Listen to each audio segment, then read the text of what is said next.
There are moments in your life that arrive disguised as something ordinary. They were the camouflage of a Tuesday night, or the familiar weight of a friend's exhaustion. You don't recognize them as watershed events at the time.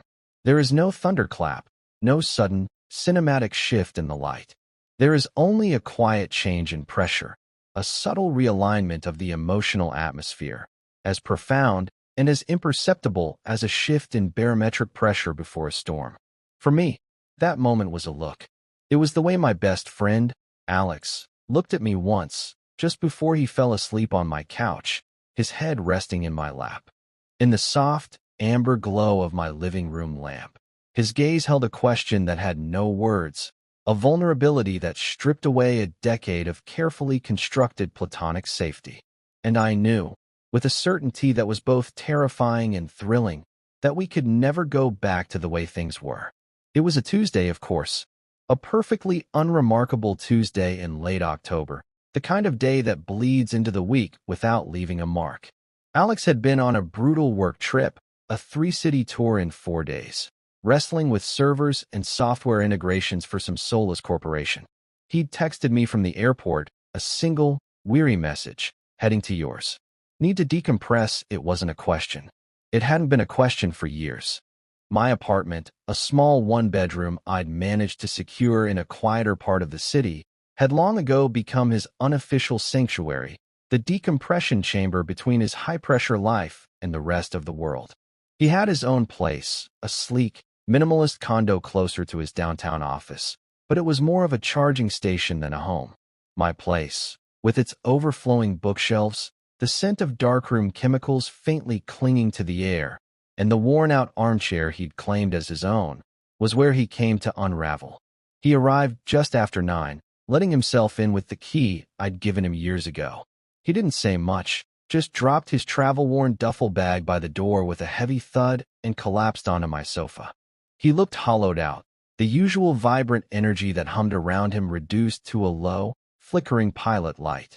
His tie was already loosened, his shirt rumpled, and there were dark, bruised-looking shadows under his eyes that spoke of cheap hotel coffee and sleepless nights. I was in my small, makeshift darkroom, a converted closet, really, working on a set of black-and-white portraits for a client. The smell of fixer and stop bath followed me out as I came to greet him. I took one look at his exhausted frame, and knew words were unnecessary. I just went to the kitchen, poured him a tall glass of water, and set it on the coaster on the coffee table beside him. He murmured a thank you, his voice raspy. We settled into our familiar ritual. I put on a movie, something quiet and atmospheric that neither of us had to pay close attention to. It was more for the noise than the narrative, a gentle soundscape to fill the space between us. I sat at one end of the worn, comfortable couch, and he stretched out, his long legs taking up most of the remaining space. For a while, he just lay there, staring at the ceiling, his breathing slow and deep. The tension in his shoulders seemed to melt away degree by degree, seeping into the old fabric of the cushions. This was our normal. This was the silent language of our friendship, a language I had spent a decade perfecting. I was the quiet harbor, the steady shore he could always return to after being tossed around by the storms of his own life. It was a role I cherished, a role I had carefully curated to keep my own, more complicated feelings for him safely submerged. About 20 minutes into the film, he shifted. It was a small movement, but in the quiet room, it felt significant. He rolled onto his side, facing me, and then, without any preamble, he rested his head on my thigh. It wasn't the first time. This particular intimacy had begun a few months prior, another casualty of the unspoken rules that had started to erode between us. The first time it happened, my entire body had gone rigid, a jolt of pure, unadulterated panic shooting through me. My mind had raced, a frantic catalog of interpretations. Was this a mistake? Was he so tired he didn't realize what he was doing? But he had just sighed, a sound of profound relief, and burrowed his face into the soft denim of my jeans. And so, I had forced myself to breathe. I had forced my muscles to relax, to accept the weight of him, to pretend it was the most natural thing in the world. And over time, it had become our new normal. But this night felt different. He didn't immediately close his eyes. Instead, he just looked up at me. My living room was lit by a single floor lamp in the corner, casting long shadows and bathing everything in a warm, honeyed light. It was a photographer's light, the kind of soft, forgiving glow that reveals texture and form without harshness. It caught the exhaustion etched around his eyes, but also the flecks of gold in his brown irises. His gaze wasn't vacant or sleepy. It was active. It was searching. He looked at me as if he were trying to decipher something, as if my face held the answer to a question he didn't know how to ask. My heart, that traitorous organ, began to hammer against my ribs, a frantic drumbeat in the otherwise silent room. I held my breath, terrified that the slightest movement, the slightest exhale, would shatter the fragile spell of the moment. In that look, I saw everything. I saw our entire history spooling out between us, the shared laughter in a college dorm, the quiet support during family crises, the easy camaraderie of a decade of friendship. But I also saw something new, something raw and unnamed. It was a flicker of confusion, a deep, resonant loneliness, and underneath it all, a sliver of longing that mirrored my own so perfectly it stole the air from my lungs. He was looking at me not as Leo, his dependable, steadfast friend, but as something else. He was seeing me, really seeing me, in a way that felt both like an unveiling and an intrusion. The silence stretched, thick and heavy with unspoken things. The movie murmured on, unnoticed. The entire world had contracted to the space between his eyes and mine. And then he blinked, and the connection fractured. A wave of weariness washed over his features, softening the intensity of his gaze. He gave a small, almost imperceptible shake of his head, as if to clear it. He let out a slow breath, and his eyelids fluttered closed. Just like that, he was asleep. His breathing evened out into the slow, rhythmic cadence of deep rest. The weight of his head on my leg became a simple, physical fact again, no longer charged with the electric potential of a moment before. But for me, nothing was simple anymore. I sat there, pinned to the couch by his slumbering form, my hand hovering in the air, wanting desperately to reach out, to smooth the hair back from his forehead, to trace the line of his jaw. I didn't. I just sat there, rigid with the aftershock of that look, replaying it in my mind like a photographer examining a freshly developed negative, searching for the truth hidden in the shades of gray. That was the moment I knew. The carefully built dam I had constructed around my heart had been breached. It wasn't a catastrophic failure, not a sudden collapse, but a tiny, hairline crack. A single look had been enough to let the water through, and I knew, with a sinking, soaring feeling, that it was only a matter of time before the whole thing came crashing down. To understand the weight of that look, you have to understand the foundation it was laid upon. You have to understand the architecture of our friendship, a structure we had been building since we were 19. We met in college, on the university swim team.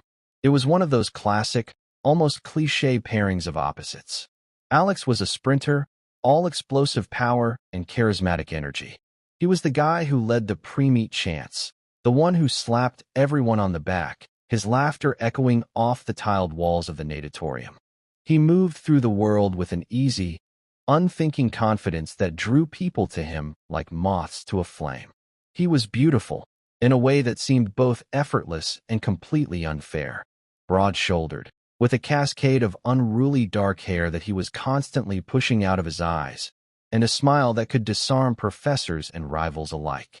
I, on the other hand, was a distance swimmer. My world was one of quiet endurance, of metronomic pacing, of finding a rhythm and holding it for what felt like an eternity.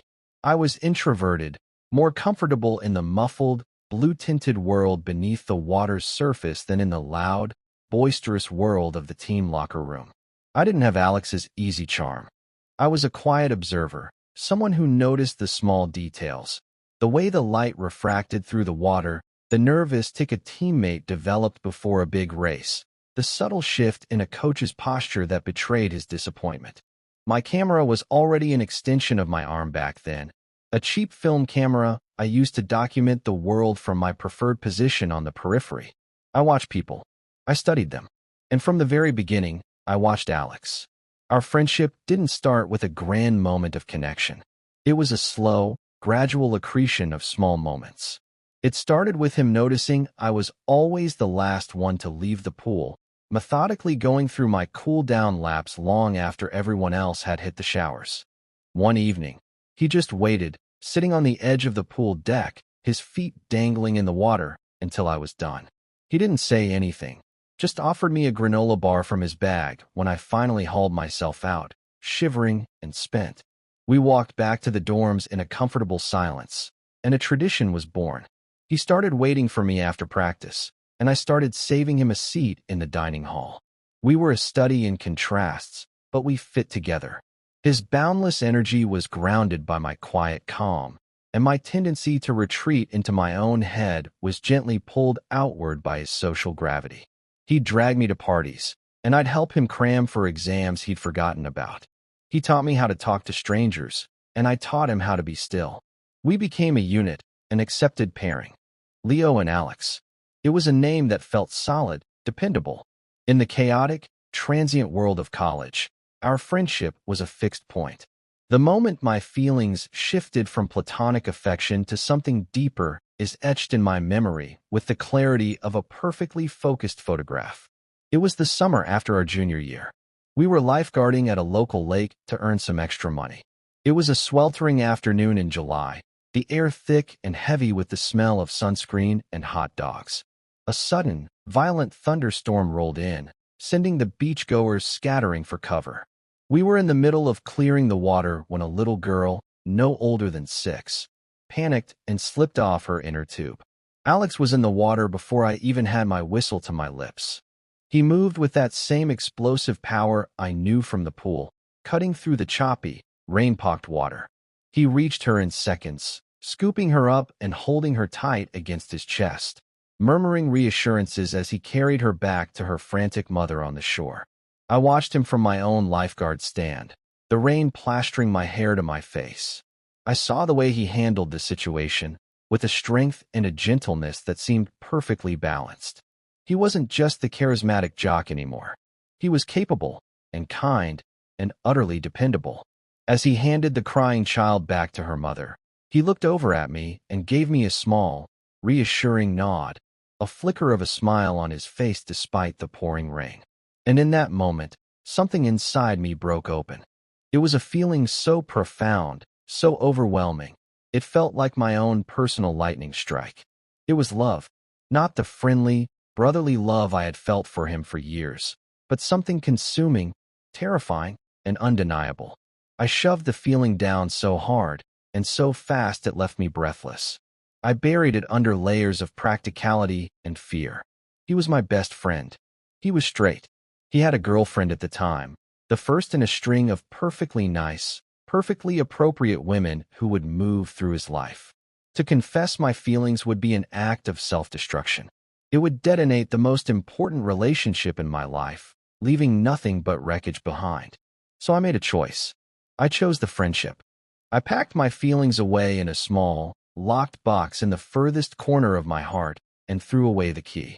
I became an expert in managing the ache, in translating the longing into an acceptable, platonic form. When I wanted to hold his hand, I'd punch him lightly on the shoulder. When I wanted to tell him I loved him, I'd say, "Don't be an idiot, Alex." It was a painful, exhausting translation, but it was one I became fluent in. It was the price of keeping him in my life. After college, our lives diverged, but our bond only deepened. He took the high-paying corporate job that sent him flying across the country, chasing deadlines and living out of a suitcase. I pursued my photography, scraping by with freelance gigs, finding beauty in overlooked corners of the city. My apartment became his anchor. He would call me from sterile hotel rooms in Omaha or Atlanta, his voice strained with fatigue, and I would listen, a steady presence on the other end of the line. And when he came back, he would come to my place first, shedding the skin of his corporate life at the door. We built a life in those in-between moments, in the quiet evenings and lazy weekends that punctuated his frantic schedule. The friendship was the bedrock of my world. It was everything. And that's why his look, on that ordinary Tuesday night, was not just a look. It was an earthquake, threatening the very foundation of the life I had so carefully constructed. It threatened to break open the box I had kept locked for a decade, and I was terrified of what might crawl out. The catalyst for the final, irrevocable shift in our dynamic was, as it so often is, a heartbreak. But it wasn't mine. It was Alex's. For the past 2 years, he had been with Sarah. On the surface, she was perfect for him. She was an ambitious lawyer, sharp and witty, with a social energy that matched his own. They were a power couple, the kind of people who looked good in photographs and hosted impressive dinner parties. I liked Sarah truly. She was kind to me, always making sure to include me, treating me not as a third wheel, but as an essential part of Alex's life. But I always saw the subtle strain in their interactions, the way their energies, while similar, never quite synchronized. They were two powerful currents flowing in the same direction, but they never merged. They flowed side by side, creating a constant, low-level turbulence between them. I saw the way Alex would look at me over the rim of his wine glass during one of their dinner parties, a fleeting expression of something I could only describe as weariness. He was performing, playing the role of the successful, happy partner, and it was draining him. With me, he never had to perform. He could just be. He could be tired, or grumpy, or silent. The breakup, when it came, was both sudden and inevitable. It was Sarah who ended it. She told him, according to the fractured, late-night phone call I received from Alex, that she felt like she was always competing for a part of him that she could never reach. She said he was emotionally distant, that he kept a part of himself locked away. She didn't know that I was the one who held the key, or rather, that my quiet presence was the space he retreated to. She just knew it wasn't with her. Alex was devastated, but it wasn't the clean, sharp pain of a lost love. It was a messier, more confusing devastation. He was heartbroken, yes, but he also seemed profoundly disoriented, like a navigator whose compass had suddenly stopped working. His relationship with Sarah had been a landmark, a fixed point in the map of his adult life. He was supposed to marry her. That was the plan. And now, the plan was gone, and he was adrift in an open, uncharted sea. And like a sailor searching for land, he steered himself toward the only shore he knew. He steered himself toward me. That's when the rituals began to change. Before the breakup, he would crash on my couch, but it was always with a kind of casual, exhausted practicality. It was easier than taking a cab to his empty condo after a late flight. After Sarah, it became a necessity. He wasn't just crashing, he was seeking refuge. He started showing up on weeknights with no luggage, no pretext of a work trip. He'd come over straight from his office, still in his suit, and just sit in my armchair, staring into space for an hour before he could even form a coherent sentence. He was hollowed out by a loneliness that seemed to go deeper than just missing Sarah. It was a fundamental, existential loneliness, the kind that makes you question the very structure of your life. I did what I always did. I gave him space. I made him tea. I didn't push him to talk. I let the silence in my apartment absorb his pain. And in that silence, our physical boundaries began to dissolve. It started small. We'd be on the couch watching a movie, and his foot would be resting against my leg. Then, he started leaning against me, his shoulder pressed against mine, his head eventually slumping against my own. Each new level of intimacy was a test, a silent question. And each time, I answered by not pulling away, by remaining still, by accepting the weight of him. My body became a source of comfort for him, a physical anchor in his emotional storm. It was during this period that he first laid his head in my lap. It was about a month after the breakup. He was lying on the couch, recounting a particularly awful day at work, his voice flat and devoid of its usual animation. He trailed off mid-sentence, his eyes closing. He was so tired. He shifted, rolling onto his side, and then, with a sigh that seemed to carry the weight of the entire world, he settled his head onto my thighs. My reaction was primal, a full-body flinch that I barely managed to suppress. Every nerve ending screamed. This was different. This was not the casual contact of shoulders or feet. This was an act of profound trust and vulnerability. It was the posture of a child seeking comfort from a parent, or a lover seeking solace from their partner. It was not, In my experience, the posture of a straight man with his best friend. My mind went into overdrive, my internal monologue of frantic, panicked buzz. What does this mean? Is he just so broken that he doesn't care about the lines anymore? Is he using me as a substitute for the intimacy he lost with Sarah? The thought was a sharp, painful sting. Was I just a stand-in, a convenient, warm body? Or was it something more? Was this a subconscious admission of something he couldn't say aloud? I sat there, my muscles rigid, my breathing shallow, for what felt like an hour. I was terrified to move, terrified to breathe. But then I looked down at him. His face, usually so animated and expressive, was slack with exhaustion. There was a vulnerability there that I had never seen before, not even in our most unguarded moments. He looked lost, and my fear, my panic, my selfish need to define the moment, it all just evaporated. It was replaced by a wave of pure, unadulterated tenderness. He needed this. He needed a safe place to fall apart, and for whatever reason, I was that place. My own complicated feelings didn't matter. So I took a slow, deep breath, and I let my body relax. I let myself feel the weight of his head, the warmth of him seeping through my jeans. And after a few more minutes, I tentatively, slowly, raised my hand and rested it on his hair. His hair was soft and thick, and my fingers sank into it. He stirred slightly, a soft murmur escaping his lips, and then he settled deeper, pressing his cheek more firmly against my leg. It was an acceptance, a silent, mutual agreement. And in that moment, a new ritual was born. This became our routine. It wasn't every night, but it was frequent enough to feel like a permanent feature of our lives. He would come over, drained and weary, and we would settle onto the couch. The movie would go on, the lights would be low, and eventually, he would find his way to my lap. Sometimes he would talk, his voice a low rumble against my legs, telling me about his day, his frustrations, his anxieties. Other times, he would be silent, and the only sounds would be the film and the soft rhythm of his breathing. I became a student of his exhaustion, of his need for comfort. I learned the difference between the nights he needed to talk and the nights he needed to be quiet. I learned the subtle shift in his posture that meant he was about to fall asleep. For me, these evenings were a form of exquisite torture. My apartment, once my sanctuary, became a charged space, a laboratory for the study of ambiguous intimacy. Every moment was fraught with meaning. I would analyze the pressure of his head, the way his hand would sometimes rest on my knee, the soft sighs he would let out in his sleep. I was living in a state of hyper-awareness, my senses turned up to their highest sensitivity. I was acutely aware of the smell of his shampoo, the texture of his shirt, the warmth of his breath. It was a heady, intoxicating proximity that left me feeling both deeply fulfilled and profoundly lonely. I had him closer than ever before, but the nature of that closeness was a constant, gnawing question mark.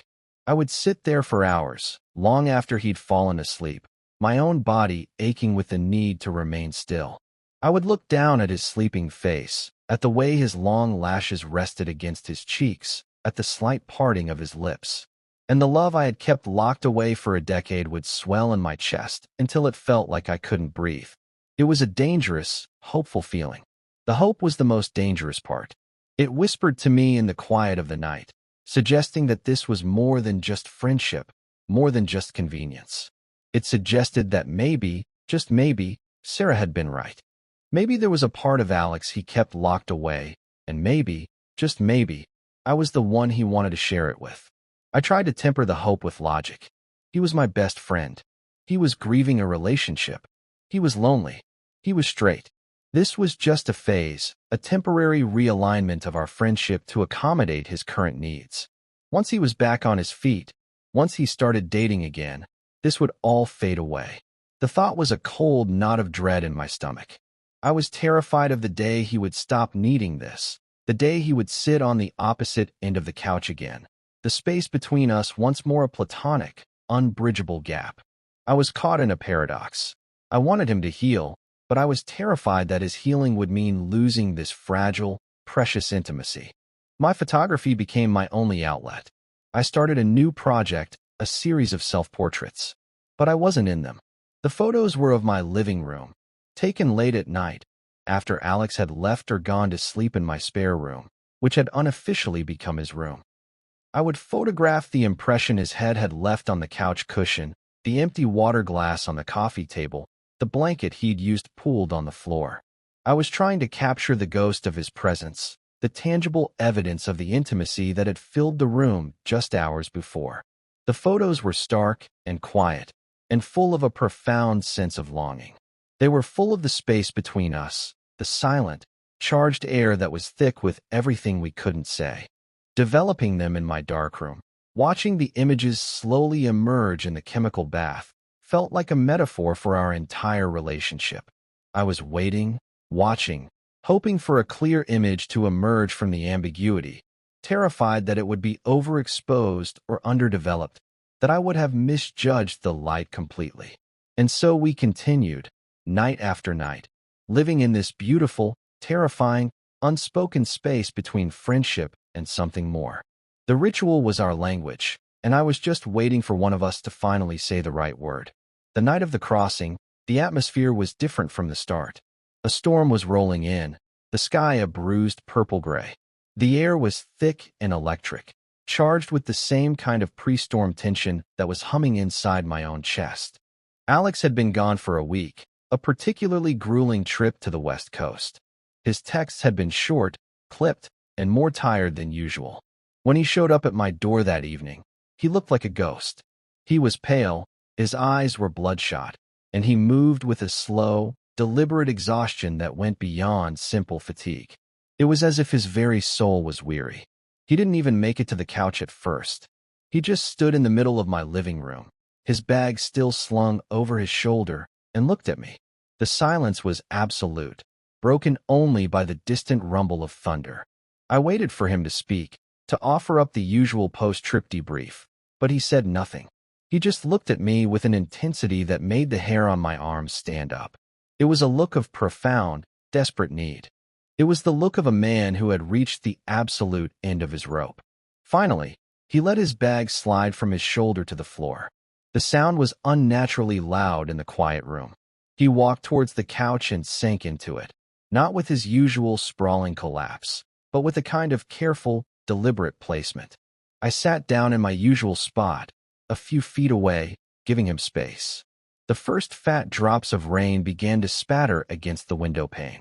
He leaned his head back against the cushions and closed his eyes, his throat working as if he were trying to swallow something difficult. "I hate it," he said, his voice a low, rough whisper. "Hate what?" I asked, my own voice soft. "All of it," he said, gesturing vaguely with one hand. "The airports, the fake smiles, the conference rooms that all smell the same. The feeling that I'm spending my entire life in places I don't want to be, with people I don't know, talking about things I don't care about." He opened his eyes and turned his head to look at me. "Sometimes I feel like the only time I'm actually real is when I'm here." His confession hung in the air between us, as heavy and charged as the storm outside. It was the most honest thing he had said to me in months. It was a confirmation of everything I had suspected, everything I had hoped. My apartment wasn't just a convenience. It was his reality. I was his reality. My heart swelled with a painful, hopeful ache. I didn't know what to say, so I just nodded, holding his gaze. He shifted then, moving across the couch until his knee was pressed against mine. The rain was coming down harder now, a steady, rhythmic drumming against the glass. He didn't stretch out. He just sat there, facing me, the space between us shrinking to mere inches. And then he did it. He reached out, his hand hesitating for a fraction of a second in the air between us, and then he laid his hand on my knee. His touch was warm, firm. It wasn't a casual, friendly touch. It was intentional. It was a statement. He didn't lie down. He didn't put his head in my lap. The ritual was broken. This was something new. He just sat there, looking at me, his hand resting on my knee, his thumb beginning to draw slow, absent-minded circles on the denim. Each circle was a spark, sending a jolt of electricity straight through me. The air in my lungs seemed to have solidified. The entire universe had contracted to the point of contact between his thumb and my leg. We sat like that for a long time, maybe 5 minutes, maybe an hour. Time had ceased to have any meaning. The only clock was the frantic, unsteady beat of my own heart and the slow, steady rhythm of the rain. The room was dark, save for the single lamp that cast our shadows, huge and distorted, against the wall. His eyes never left mine. And it was there again, the same look I had seen on that Tuesday night. But this time it was clearer, more focused. It was stripped of its exhaustion, of its confusion.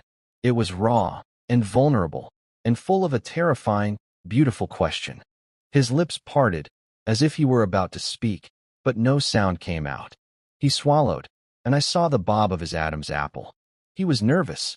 Alex, the man who could command a boardroom and charm a room full of strangers, was nervous. With me, the thought was staggering. He took a breath, a shaky, uncertain thing. "Leo," he whispered. His voice was barely audible over the sound of the rain. "Yeah." I breathed back, my own voice tight with emotion. He didn't say anything for a moment. He just kept looking at me, his eyes searching my face for what? Permission? Reassurance? Absolution? His gaze dropped to my mouth for a fraction of a second, and then darted back up to my eyes. And in that tiny, fleeting movement, I knew. Would it be? He started, his voice cracking slightly. He stopped, took another breath, and tried again. Would it be okay? He didn't finish the sentence.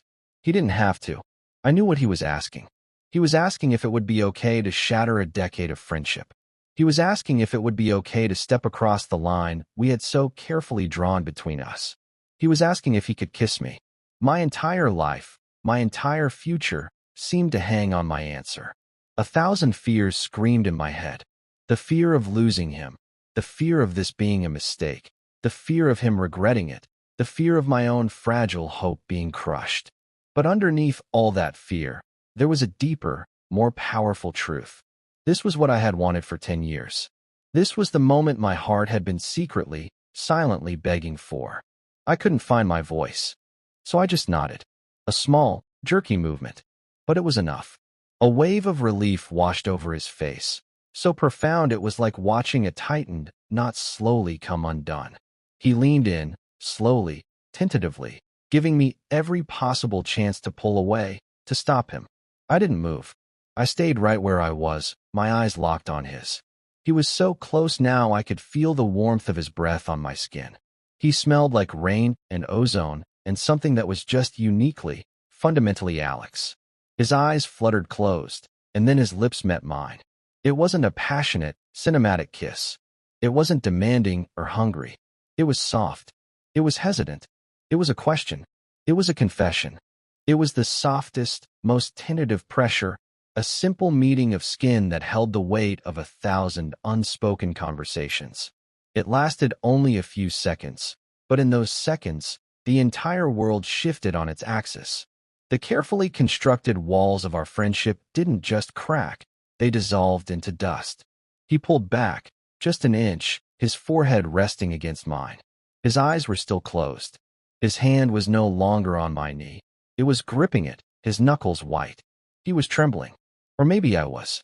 I couldn't tell where he ended and I began. "Okay," he whispered, a single, breathy word. It wasn't a question anymore. It was an answer, an affirmation, and I finally found my voice. "Okay," I whispered back. The storm raged on outside, but inside my little apartment, in the quiet, charged space between us, the world had gone completely, utterly still. We had crossed the line, and for the first time in a decade, I wasn't afraid. I was home. The stillness of the aftermath was a different kind of silence. It wasn't the comfortable, companionable silence we had shared for years, nor was it the charged, questioning silence of the past few months. It was a fragile, crystalline silence, the kind that feels like it could shatter with a single wrong word. After the kiss, we didn't talk. Words felt clumsy, inadequate. We just stayed there on the couch, his forehead resting against mine, our breath mingling in the small space between us, listening to the rain. Eventually, his trembling subsided, and the tension in his body eased. He pulled back, just enough to look at me, and a small, shy smile touched his lips. It was a smile I had never seen on him before, uncertain and incredibly vulnerable. I returned it with one of my own. Without a word, he shifted, lying down on the couch and pulling me with him. It was an awkward tangle of limbs, a clumsy negotiation of space on the narrow couch, but we managed. I ended up half lying on top of him, my head tucked under his chin, his arms wrapped tightly around me, holding me as if he were afraid I might disappear. It was a reversal of our usual ritual. This time, I was the one being held. This time, he was the anchor. I closed my eyes, inhaling the scent of his skin, and listened to the steady, reassuring beat of his heart under my ear. For the first time, there were no questions, no analysis, no frantic internal monologue. There was just the profound, peaceful certainty of his arms around me. We fell asleep like that, tangled together on the couch, while the storm finally exhausted itself outside. I woke up first. The morning light was pale and gray, filtering through the window and illuminating the dust motes dancing in the air. My body was stiff and contorted from our cramped sleeping position, but I had never felt more rested. Alex was still asleep, his face peaceful, his arms still draped protectively over me. I lay there for a long time, watching him, memorizing the curve of his eyelashes, the relaxed line of his mouth. A feeling of pure, unadulterated joy washed over me, so intense it felt like a physical warmth spreading through my chest. It felt real. It felt permanent. That feeling lasted until he woke up. He stirred, his eyes fluttering open. For a moment, he looked at me with a soft, sleepy confusion, and then memory dawned. The softness vanished. A flicker of something I couldn't name, panic? Fear, crossed his face. He untangled himself from me, sitting up abruptly. The sudden absence of his warmth was a physical shock.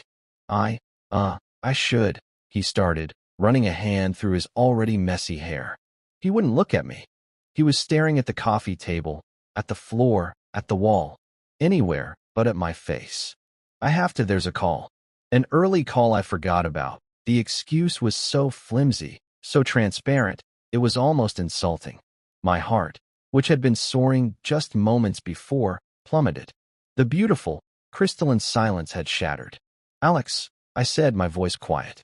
I'm sorry, Leo, I really have to go, he said, standing up. He moved with a frantic, jerky energy, gathering his things.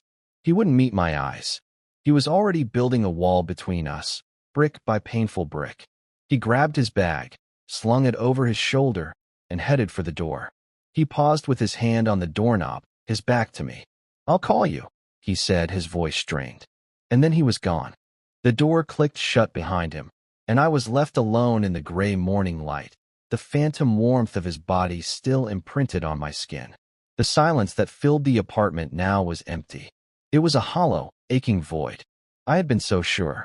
I had let myself hope, let myself believe. And now, I just felt like a fool. The greatest moment of my life had lasted for a single night, and now it was over. And worse, I had this sickening feeling that I hadn't just lost a potential lover. I had lost my best friend. The week that followed was one of the most miserable of my life. His promised call never came. I sent him a text a day later, something casual and non-threatening. Hey, hope the call went well. Talk later.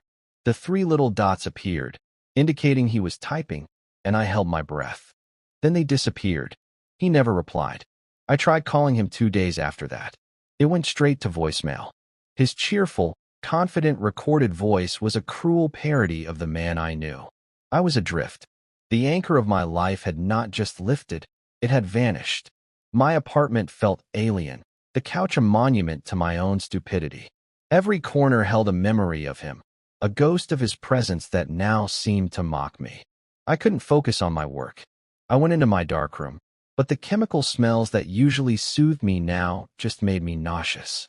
I tried to develop the photos from my project, the ones of the empty spaces he used to fill, but I couldn't bear to look at them.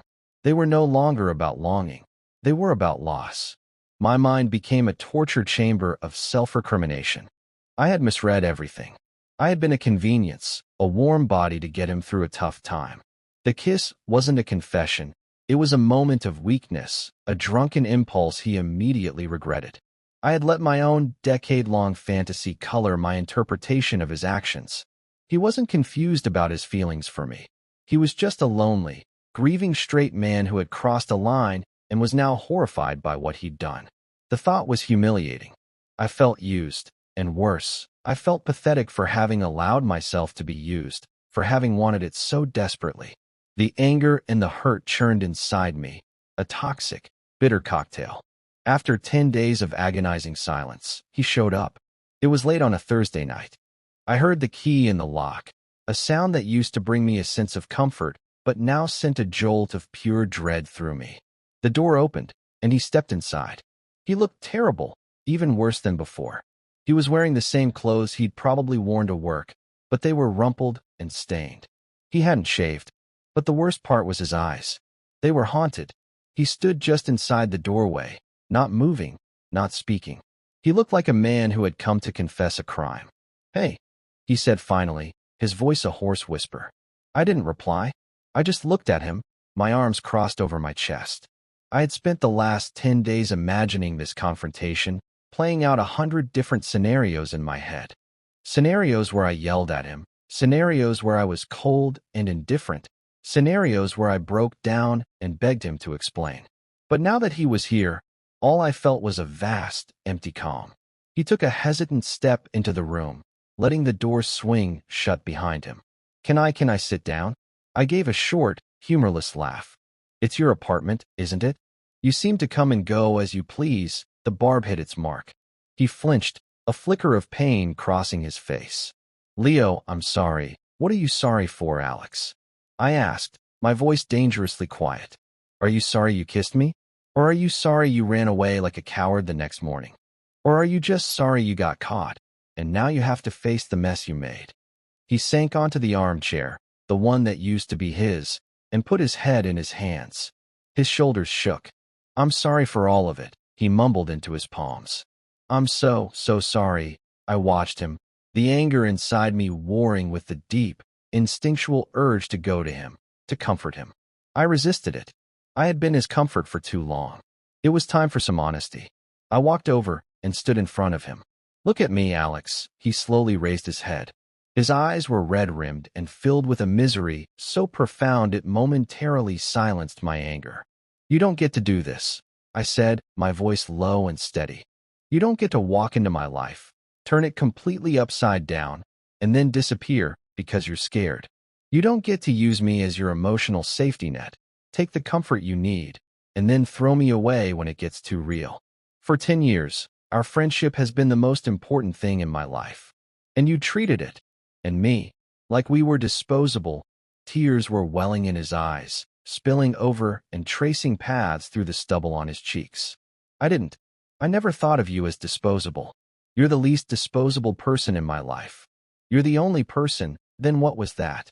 I demanded, my voice rising. "What was that kiss, Alex? What was any of it? The cuddling, the sleeping here every night.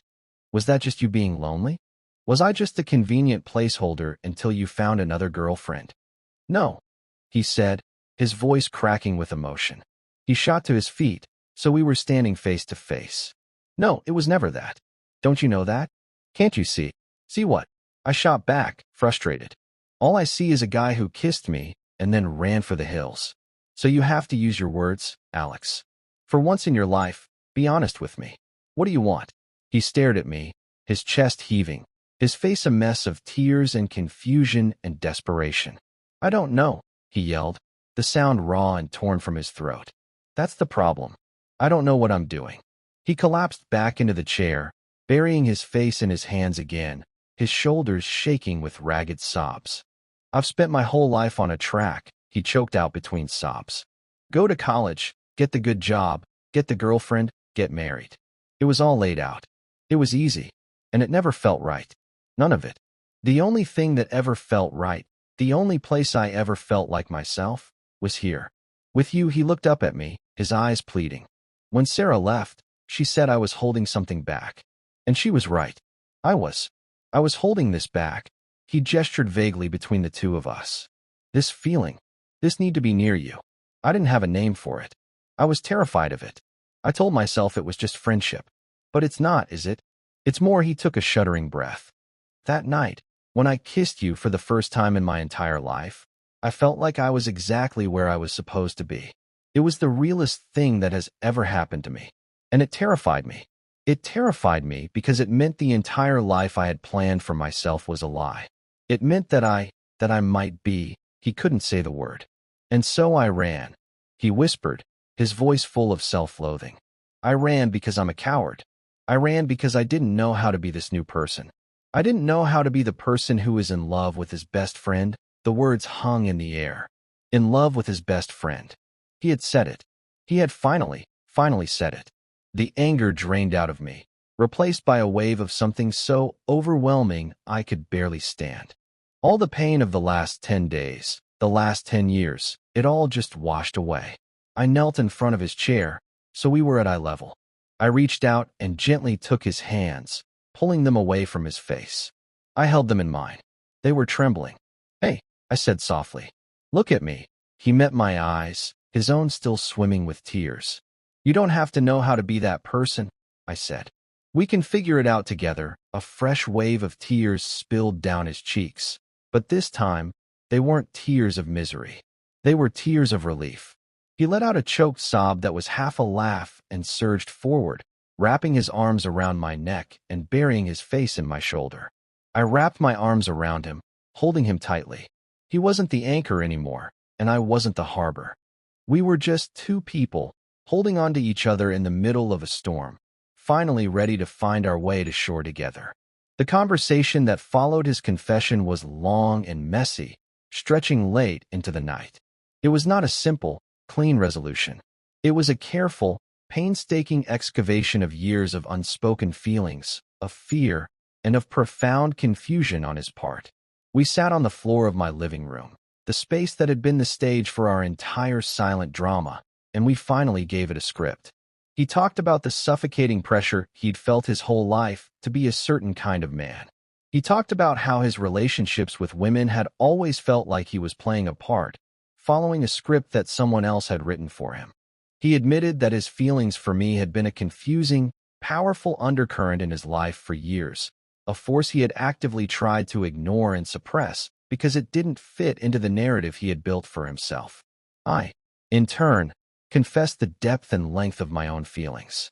I told him about that day at the lake, the moment I knew I loved him, and the conscious decision I had made to bury it for the sake of our friendship. I told him about the exquisite torture of the past few months, the hope and fear that had lived side by side inside me. As I spoke, I watched his face, and I saw not pity or disgust, but a dawning understanding, a profound empathy. He was finally seeing the full picture, understanding the context for all the quiet support, all the patient waiting. He was seeing my love for him not as a new, complicating factor, but as the constant, steady force that had held our friendship together all along. There were tears, and long silences, and moments of difficult, painful honesty. He apologized, over and over, for his cowardice, for the pain he had caused me. I forgave him because I understood his fear. His entire world had been upended, while mine had simply, finally, clicked into place. We were starting from different points, and I knew we would have to be patient with each other. By the time the first hints of dawn began to lighten the sky, we were emotionally exhausted, but we had reached a new understanding. We had cleared the wreckage and found a new, solid foundation beneath. It was fragile, but it was real. So what now? He asked, his voice raw from talking. We were still on the floor, leaning against the couch, his hand holding mine, our fingers intertwined. Now, I said, giving his hand a gentle squeeze. You don't run away. He looked at me, his eyes clear for the first time all night. I'm not going anywhere, he said, and it was a vow. But Leo, I don't know what I'm doing. I don't know how to do this. That's okay, I said softly. Neither do I. We'll be bad at it together for a while. A real smile, the first genuine smile I had seen from him in weeks, spread across his face. It was tired and tentative, but it was there. I think I can handle that, he said. That night, for the first time, he didn't sleep on the couch or in the spare room. When we were too tired to talk anymore, I stood up and held out my hand to him. He took it without hesitation. I led him to my bedroom, to my bed. There was no pretext, no ambiguity. It was a simple, declarative act. This is where you belong. We crawled under the covers, still fully clothed, and lay facing each other in the dim light. He reached out and brushed a strand of hair from my forehead, his touch gentle, reverent. "Is this okay?" he whispered, echoing his question from the night of the kiss. But this time, it wasn't fraught with fear. It was filled with a quiet, hopeful wonder. "It's more than okay, Alex," I replied, my voice thick with emotion. "It's everything," he smiled, "a soft, beautiful thing." And then he leaned in and kissed me. It was different from the first kiss. It was no longer a question. It was a statement. It was a promise. It was the beginning. We didn't do anything more than that. We just held each other, our legs tangled together, his arm a warm, heavy weight around my waist. And for the first time in as long as I could remember, I fell asleep without a single question in my mind, my heart quiet and full and perfectly, peacefully at home. The days and weeks that followed were a process of gentle acclimation. We were navigating a new territory, and we did it slowly, carefully, as if learning a new language. The biggest change was the absence of ambiguity. The couch ritual, once a source of so much anxiety and interpretation for me, transformed. Now, when he came home from a trip, he would find me, kiss me hello, and then we would settle onto the couch together. His head would find its familiar place in my lap, but it was no longer a desperate search for comfort. It was a simple act of love, a homecoming. My hand in his hair was no longer a secret, tentative gesture. It was a natural, easy expression of affection. We started to build a life together in the small, domestic moments. We made coffee for each other in the morning. He started leaving a toothbrush in my bathroom, then a change of clothes, then another. His sleek, empty condo was gradually abandoned, its contents slowly migrating to my small, cluttered apartment until it was no longer my apartment, but ours. The space filled up with him, with his presence, with his laughter, which was finally starting to return to its full, vibrant volume. We talked. We talked more than we ever had in 10 years of friendship. We talked about our fears, about his journey of self-discovery, about what we wanted for our future. He was still scared sometimes, still felt like he was on unsteady ground, but he didn't run from it. He brought his fear to me, and we would talk it through together. His bravery wasn't in the absence of fear, but in his refusal to let it control him anymore. One afternoon, a few months later, I was in my darkroom, finally developing the photos from my longing project. Alex came in, navigating the cramped space carefully, and stood behind me, wrapping his arms around my waist and resting his chin on my shoulder.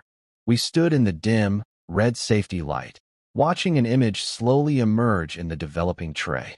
It was a photo of the couch, the deep impression of his head still visible in the cushion. "What were you thinking about when you took these?" he asked softly, his breath warm against my neck. I was quiet for a moment, watching the image resolve, the shadows and highlights finding their final form. "I was trying to capture the feeling of waiting for you," I said honestly. "Waiting for you to come home. Waiting for you to see me." He was silent for a moment, his arms tightening around me. "You don't have to wait anymore," he whispered. "I see you. I'm home." The image in the tray was finally clear. It was a beautiful photograph, full of shadow and ache and a quiet, lonely beauty. I looked at it, and then I looked at our reflection, distorted in the surface of the chemical bath. His head on my shoulder, our hands intertwined. I took the print out of the developer, rinsed it, and set it aside. It was a perfect record of a time that was now over. It was a part of our story, but it wasn't the end. It was the before. And this, here, now, in the quiet darkroom, held in his arms, this was the after. We began to build a new life, not on the ruins of the old one, but from its strongest materials. Our friendship, that deep, unshakable foundation of trust and understanding, became the cornerstone of our love. We still had our old rhythms, our easy camaraderie, our shared history. But now, it was layered with a new intimacy, a new language of touch and quiet affection. It was like discovering a hidden room in a house you've lived in your whole life, a room filled with light and warmth that had been there all along, just waiting for you to find the door. And the door, for us, had been a single look, a moment of vulnerability that had changed everything. It's funny how the biggest changes in our lives often hinge on the smallest moments. A quiet question, a hesitant touch, a look that lasts a second too long. These are the moments that break the silence, the moments that reroute the entire course of our lives. We had spent so long living in the beautiful, agonizing silence of what we couldn't say. But now, we were learning to build something new in the quiet, not of unspoken feelings, but of a love so deep and certain it no longer needed words. We had found our way out of the silence and into the peaceful, honest quiet of being home, together.